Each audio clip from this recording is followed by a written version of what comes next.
Prepping for today's deep dive, I had this flashback to ninth grade biology. Oh, let me guess.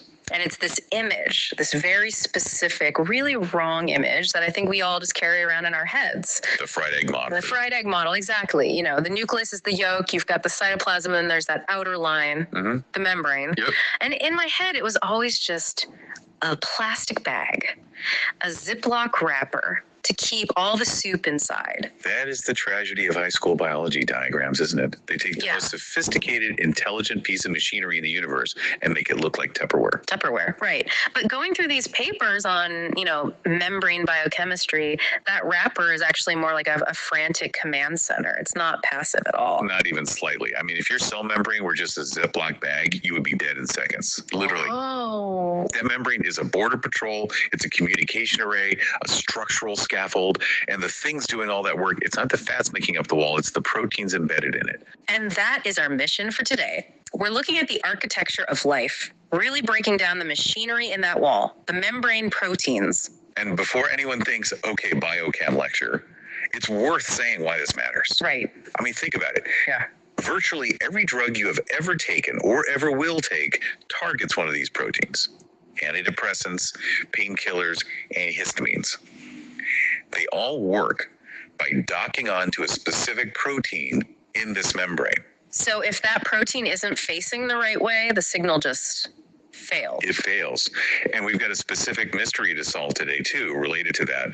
Something in the research called the PI paradox. The PI paradox, I like it. It sounds like a detective story. It is a beautiful little contradiction. It really challenges the basic rules of how cells are built. Okay, so we've got architecture, pharmacology, and a paradox. That sounds like a solid deep dive. I think so. All right, let's start with the big picture. If we zoom in on this membrane, the sources divide these proteins into two main camps. They do. It's very territorial. It's all about geography and attachment. The two categories are integral membrane proteins and peripheral membrane proteins. Integral and peripheral. Sounds like real estate. In a way, it is. But the distinction isn't just about where they sit. It's about how hard they are to evict. That's the real key. Okay, let's start with the ones that are impossible to evict them, the integral proteins. Right, so integral proteins are structurally part of the membrane. You literally cannot remove them without destroying the membrane itself. Wow. And within that integral family, you have the heavy hitters, the ones everyone learns about first, the trans. The transmembrane proteins, the ones that go all the way through. Exactly, the tunnels, the pumps, the gateways. As the name suggests, they span the entire width of the membrane. They have a part sticking out into the world and a part sticking into the cell. Okay, but here's something I always struggled with. The membrane is a lipid bilayer. It's fat, it's oily, but the inside of the cell is water. The outside is water. How does one protein manage to live in both oil and water at the same time? That is the fundamental engineering challenge of life. And the answer is all in the structure. A protein is just a string of amino acids, right? Some of those amino acids love water. We call them hydrophilic. Some hate water, hydrophobic. So a transmembrane protein is basically designed like a sandwich. A sandwich. Yeah. The ends of the protein, the bread, are hydrophilic. They're happy hanging out in the watery fluid on either side. But the middle section that passes through the greasy, oily center of the membrane. That's the filling. And it has to be oily too. Exactly. In the diagrams in our source, you see these zigzag lines crossing the membrane. That's usually an alpha helix structure. And the chemistry of that helix is nonpolar. It's hydrophobic. So it's perfectly happy nestled in with all those fatty acid tails. It's thermodynamically stable. It's happy there. It locks the protein in place so tightly, it is not going anywhere. And some of them don't just cross once, right? The research really highlights GPCRs. The G protein coupled receptors, yes. Yep. The most common drug targets we have. In the lab, we often just call them 7-pass or 7-loop receptors. Because they weave in and out of the membrane 7 times. Like a thread sewing two pieces of fabric together 7 times. This makes them incredibly stable, but it also lets them be these complex little machines. How so? Well, think about it. If you have a string passing through a wall 7 times, and you pull the string on the outside, the loop on the inside moves. Exactly. A hormone or a drug molecule hits the outside part, the whole protein shifts its shape. a conformational change. And because it's sewn through to the inside, that shift is felt on the interior. It's like a mechanical doorbell. You push the button outside, a lever moves inside. That's a great analogy. And that lever then goes and hits a G protein on the inside to start a whole chain reaction. Okay, so that's transmembrane they go through. But there's another type of integral protein in our notes that doesn't go through, the lipid anchored proteins. Yes. And this is where the classification gets a little counterintuitive and where things get really interesting. Well, yeah, because if it doesn't go through the wall, why is it integral? I thought integral meant it was part of the wall. Hold that thought on the why. Let's look at the what first. These proteins are chemically welded, covalently bonded to a fat molecule. And that fat molecule is buried in the membrane. So they're on a leash, and the leash is staked into the ground. Exactly. The source material uses a really great visual for this. It describes small G proteins sitting at the feet of those giant transmembrane proteins we just talked about. Sitting at the feet, that makes it sound like a little ecosystem down there. It really is. If the transmembrane protein is a skyscraper, the lipid anchored ones are like the taxis moving around at street level. Moving, so they aren't stuck in one place. No, and that's critical. Because they're anchored by a lipid of fat, and the membrane is a fluid sea of fat, they have what we call lateral mobility. They can slide around on the surface of the cell. That sounds incredibly useful if you need to carry a message from one place to another. It is. They act as molecular switches. But here we have to get specific. We have to distinguish between anchors on the inner leaflet facing inside the cell and the outer leaflet. Okay, let's start with the outside, the outer leaflet. On the outer surface, the most famous anchor is the GPI anchor. GPI, glycosyl, phosphatidyl inositol. You got it. Glycosulfatidyliniositol. It's a mouthful, so everyone just says GPI. It's basically a sugar chain linked to a lipid. And what kind of proteins use this? Things that need to be recognized on the outside, like Thy1 on immune cells, or interestingly, prion proteins. Prions, as in mad cow disease prions. The very same. The normal, healthy version of the prion protein is just a standard GPI anchored protein sitting on the surface of your neurons. Okay, so that's GPI on the outside. What about the inside, the inner leaflet? The inside uses a different toolkit. This is where we find proteins like RISE. ROS is a huge deal in cancer research, right? Huge. A huge percentage of human cancers are driven by mutated RAS proteins.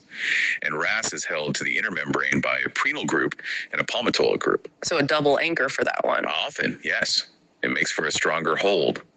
The sources also mention SIRC, another critical signaling protein. SIRC uses a myristoyl group, but it also has this little trick. It is a positively charged region that's attracted to the negatively charged phosphates in the membrane. So it's got a lipid anchor and a kind of magnetic attraction. Exactly. It's biochemical Velcro plus a glue stick. I have to come back to my question from before. These lipid anchored proteins, they don't go through the membrane. So why on earth are they classified as integral? Shouldn't they be peripheral? And this brings us to the detergent factor. This is the real litmus test for a biochemist. Integral isn't strictly about spanning the membrane, it's about the strength of the attachment. So it's an extraction test. Precisely. Because they're held by covalent bonds and those strong hydrophobic interactions, you can't just wash them off. If you want to pull out a lipid-anchored protein, you have to destroy the membrane. You have to blow up the wall to get the brick out. Pretty much. You need detergents. Detergents are these special molecules that surround the hydrophobic parts of the protein, tricking it into letting go. Because both transmembrane and lipid-anchored proteins need that aggressive treatment, we group them together as integral. That actually makes perfect sense. If you need the heavy-duty cleaner, it's integral. Correct. Okay, now for the main event, the PI paradox. You said this challenges the textbook rules. It does. And to get the paradox, you first have to understand the rule. And the rule is about phosphatidylinositol, or PI. PI, a lipid. It is. And the first rule you learn is that the membrane is asymmetrical. The inside layer is different from the outside layer. Right. And free phosphatidylinositol is almost always found on the inner leaflet. Correct. For a very specific reason. Free PI is a signaling playground on the cytosolic side. Enzymes come along and cleave it into second messengers. You might remember terms like IP3 or DAG. Vaguely. They run off and tell other parts of the cell what to do. Exactly. They float off and activate other proteins like protein kinase C. But since all those target proteins are inside the cell, the PI needs to be on the inside layer to begin with. It makes perfect functional sense. Okay, so rule number one. PI is on the inside for signaling. But here comes the plot twist. We just talked about GPI anchors. On the outer leaflet, GPI. Glycosyl. Phosphatidyl inositol. Ooh. The PI in GPI is phosphatidylinositol. So we have this situation where free PI is strictly on the inside, but the PI used in these anchors is on the outside. That's a direct contradiction. How does the same molecule end up on opposite sides just because it has a protein stuck to it? It's not a mistake. It's all about manufacturing and shipping. GPI anchors aren't built at the cell surface. They're assembled inside the endoplasmic reticulum, the ER. The cell's factory. Right. Now, this is a little tricky to visualize, but the inside of the ER, Yeah. lumen, is topologically equivalent to the outside of the cell. Wait, unpack that. The inside of the factory becomes the outside of the house. Think of it like a sock. If you sew a patch onto the inside of a sock and then you roll it inside out as you take it off, that patch ends up on the outside. Okay, I think I get that. So the protein is made, it's pushed into the ER lumen, the inside of the tube. That's where the GPI anchor gets attached. So the anchor is facing the inside of the ER. When that piece of ER membrane buds off as a little bubble and travels to the surface, It fuses and flips inside out. it flips. What was inside the bubble now faces the outside world. And the paradox is solved. So it's all about the journey it takes. Free PI stays inside for signaling, anchor PI gets built in the ER lumen and ends up outside for structure. Same molecule serving two totally different functions based entirely on its location and its history. That's amazing. It really turns the membrane from a wall into this dynamic flipping machine. That's exactly what it is. All right, so we've covered the integrals. Let's not forget the other main category, the peripheral membrane protein. Right. And in some ways, these are easier to understand, but no less important. So if integral proteins are the tenants you can't evict, are these like Airbnb guests? That's a pretty good analogy.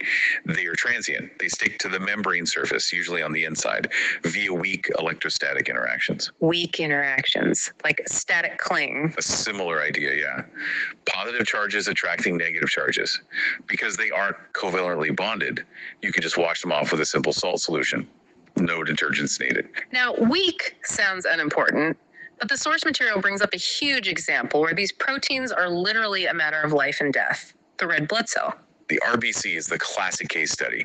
A red blood cell has to be incredibly durable, but also really flexible.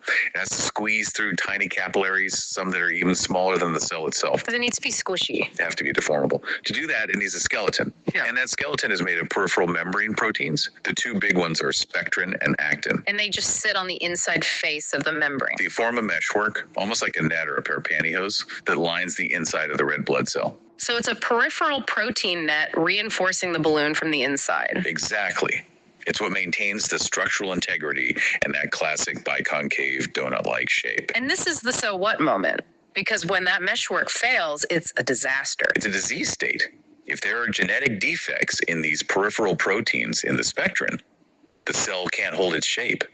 It just collapses into the smallest possible form, a sphere. Which is where the name and the source comes from, hereditary spherocytosis. Right. And spherical cells are fragile. They are flexible. When they try to squeeze through the spleen, which is the body's filter, they get stuck and destroyed. And that leads to anemia. Severe anemia. All from a defect in a weakly attached peripheral protein. It's a direct line from molecular structure to clinical disease. So let's just recap here. We've covered a lot of ground. We have. We started with that big division. Integral versus peripheral.